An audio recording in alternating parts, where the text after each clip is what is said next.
नमस्कार, आप देख रहे हैं यू न्यूज यूपी और मैं हूं राहुल सिंह। यूपी गुनाह में गुनाह की एक और सच्ची सनसनीखेज खबर लेकर मैं आपके सामने हाजिर हूं। हमारी आज की जो खबर है वो यूपी के उन्नाव जिले से है, जहां पर एक दिल दहला देने वाली वारदात को अंजाम दिया गया है।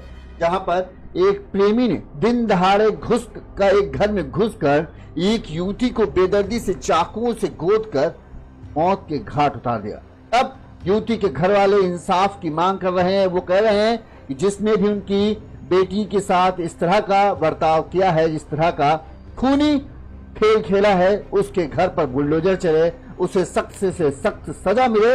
वहां जहां तक कि जिन्होंने भी उसका इस कांड में साथ दिया है, उनके घर का भी तहस नहस कर दिया जाए। पूरा घटनाक्रम हम आपको बताते हैं।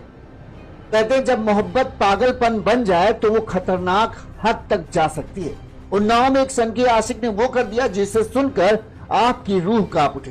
एक लड़की ने सिर्फ प्रेमी से बात करने से मना किया, लेकिन प्रेमी को यह बर्दाश्त नहीं हुआ कि जैसे वो जलते तवे पर खड़ा होगा। यानी प्रेमिका की बेरुखी। प्रेमिका ने जब कहा कि अब मुझे तुमसे कोई रिश्ता नहीं रखना, तो ये प्रेमी ने बर्दाश्त नहीं हुआ। क्योंकि अपने यहाँ ज्यादातर अभी भी यही चलता है, प्रेमिका को ना करने का हक नहीं है।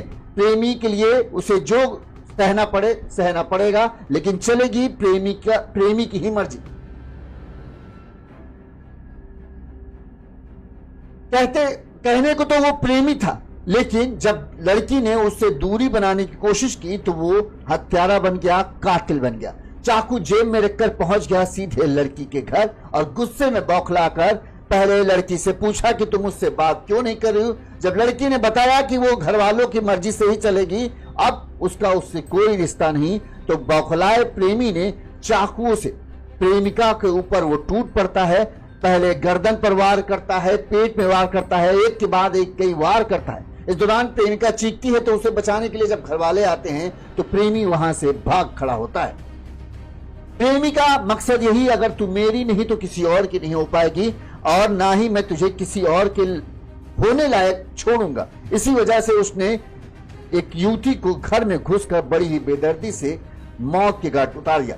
क्या है पूरी कहानी, कैसे हुआ ये खौफनाक कत्ल और अब पुलिस इस मामले में क्या कर रही है, ये सब कुछ हम आपको पहले सिलसिलेवार तरीके से बताते हैं। साथ ही इस खबर की कवर करने के लिए हमारे रिपोर्टर अजय द्विवेदी जो हैं वो लड़की के घर पहुंचे। लड़की के घर वालों ने क्या कहा, कैसे क्या पूरा घटनाक्रम हुआ और अब वो क्या चाहते हैं, वो भी सब हम आपको पूरी सिलसिलेवार तरीके से सब कुछ दिखाएंगे।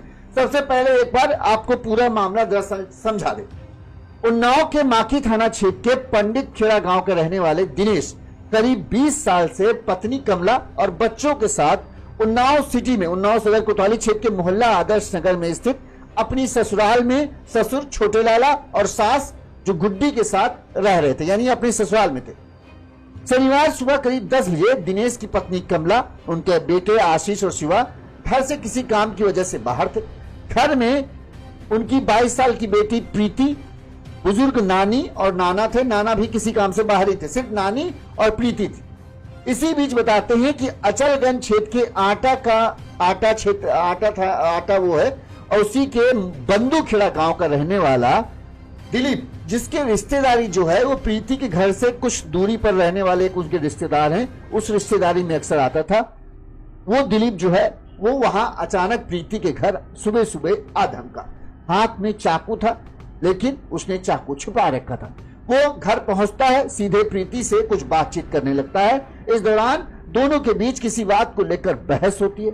जैसे ही बहस होती है, जेब से चाकू दिलीप निकालता है और फिर प्रीति के पेट और गर्दन पे पास मतलब बेतहासा वो वार करता है। इस दौरान प्रीति की चीख सुनकर जो प्रीति की नानी है वो उसे बचाने के लिए आगे आती हैं, तो दिलीप ने उन पर भी वार किया। वहीं दो चीख चिल्लाहट की आवाज, नानी और प्रीति की चीख चिल्लाहट की आवाज जब मोहल्ले वाले तक पहुंचती है तो मोहल्ले के लोग भी प्रीति की मदद के लिए दौड़ते हैं। इसी दौरान जब प्रीति के ऊपर दिलीप जो है कई वार कर देता है और खून से लथपथ प्रीति हो जाती है, वो वहां से भाग खड़ा होता है। इस दौरान जब तक पड़ोसी पहुंचते जब तक दिलीप वहां से निकल जाता है। प्रीति बुरी तरीके से घायल थी, खून से लथपथ थी, जमीन में पड़ी थी।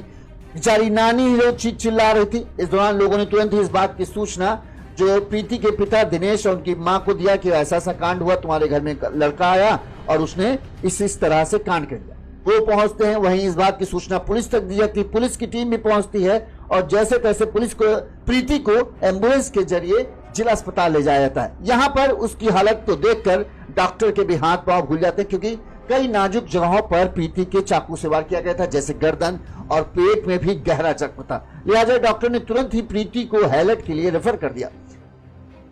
प्रीति को हैलट लिया जाता है, वहां पर उसको भर्ती कराया जाता है। इस दौरान जो पुलिस है वो प्रीति से बयान लेते हैं और इसके बाद बताते हैं देर शाम यानी शनिवार शाम करीब 4 से 5 बजे के आसपास प्रीति की मौत हो जाती है। इस मौत से पूरे जिले में हड़कंप मच जाता है। किस तरह से एक दिन दहाड़े एक युवक एक घर में घुसता है और एक युवती को बेदर्दी से मौत की घाट उतार देता है, ये पुलिस और प्रशासन के ऊपर भी सवाल खड़ा करता था। वहीं इस मामले में तुरंत ही पुलिस एक्शन मोड पे आती है। एएसपी अखिलेश सिंह ने बताया कि आरोपी दिलीप के विरुद्ध मुकदमा दर्ज कर लिया गया है। 2 टीमें गठित की गई हैं जो दिलीप की खोजबीन में लगी हैं और जल्द ही उसको खोज लिया जाएगा।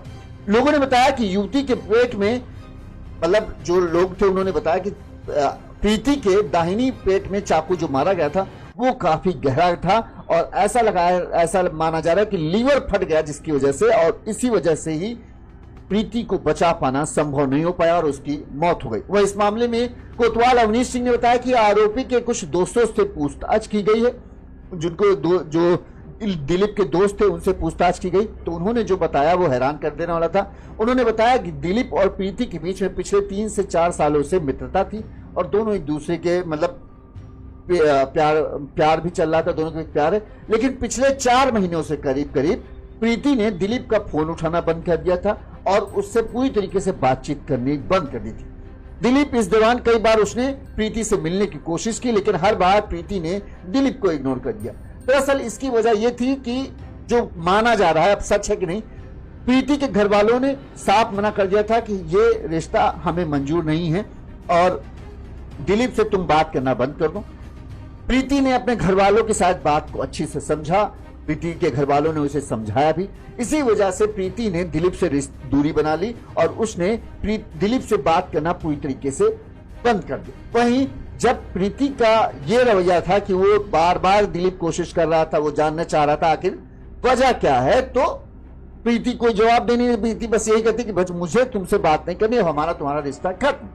लेकिन दिलीप इस बात को समझने के लिए तैयार नहीं था। वो इस प्रीति के इस व्यवहार से बहुत ज्यादा गुस्से में था और लगातार वो कोशिश कर रहा था कि किसी तरह से प्रीति से बात हो, प्रीति को मना ले, लेकिन प्रीति कुछ भी सुनने के लिए तैयार नहीं। प्रीति की मां ने भी जो ये अभी रिपोर्ट दर्ज कराई गई है उसमें ये बात उसने कही है कि बेटी को लगातार फोन करके ये दिलीप जो है वो परेशान करता था और धमकाता था। वहीं अब पुलिस दिलीप के घर में भी दबिश दे रही है, लेकिन दिलीप इस हत्याकांड के बाद फरार है। अपना फोन भी उसने घर पर ही छोड़ दिया, वो कहां गया इस वजह से उसको ट्रेस करना और मुश्किल हो रहा है। प्रीति और दिलीप के बीच ये जो दोस्ती या प्रेम प्रसंग कैसे शुरू हुआ, इसके बारे में बताया जाता है। जो प्रीति के घर के बगल में ही दिलीप के कोई रिश्तेदार रहते हैं, उन्हीं के घर वो अक्सर आता जाता रहता था। इसी दौरान ही दोनों के बीच बातचीत शुरू हुई और धीरे धीरे दोनों के बीच बताते हैं प्यार परवान चढ़ा और 3 से 4 साल इनके दोनों के बीच में प्रेम प्रसंग के लिए हो गए, ये कहा जा रहा है। ये दोस्तों के मुताबिक है। दिलीप के दोस्तों ने पुलिस को ये बताया कि हाँ, दोनों का 3 से 4 साल से अफेयर चला था, लेकिन पिछले 4 महीनों से प्रीति ने एकदम दिलीप से किनारा कर लिया था। ये भी बात सच है और उसने साफ साफ एक तरीके से कहा है, दिलीप को ये कह दिया था कि अब हमारा तुम्हारा कोई लेना देना नहीं, मेरे घर वालों ने साफ तुमसे बात करने के लिए मना कहा और मैं घर वालों को बात मानूंगी, मैं घर वालों के खिलाफ नहीं जाऊंगी। और ये जो बात थी दिलीप को बिल्कुल नापसंद थी, इसी वजह से उसने दिलीप प्रीति के घर पहुंचा। यहां पर प्रीति को एक आखिरी बार समझाने की कोशिश की, लेकिन जब प्रीति नहीं मानी, प्रीति अपनी बात पर, अपनी जिद पर अड़ी रही कि नहीं, मुझे तुमसे कोई रिश्ता नहीं रखना, तब दिलीप बौखला गया और उसने चाकुओं से गोद कर प्रीति को मौत के घाट उतार दिया है।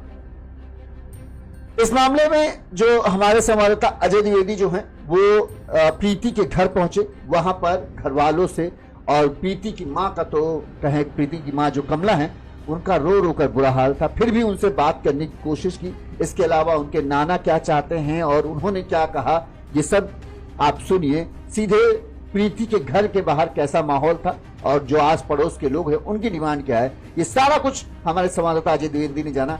देखिए क्या कहा घर वालों ने। प्रशासन जबकि जनपद उन्नाव के अंदर ऑपरेशन लंगड़ा चलाकर कितने ही इनकाउंटर किए गए, लेकिन इसके बावजूद भी मन चलो का मन अभी भटक रहा है। सख्त कार्रवाई की जरूरत है। मैं वहां पहुंच चुका हूं जहां की घटना है।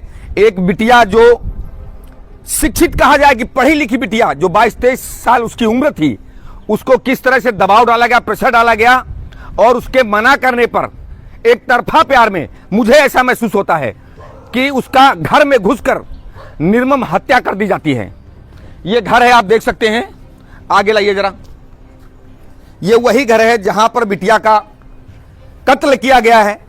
यहां पे उसको गर्दन पे कई वार किए गए। उसके बाद वो बिटिया यहां से जिला अस्पताल गई और जिला अस्पताल से हाईलाइट के लिए रिफर किया गया और हाईलाइट में आखिर उसने अपना दम तोड़ दिया। ये माताएं बहनें हमारी बैठी हैं और मैं दिखाता हूं यहां की वो जगह है जहां पर जघन्य अपराध किया गया है। आइए मैं अंदर चलता हूं, कहां पे किस जगह पे हुआ था दिखाएं जरा हमें।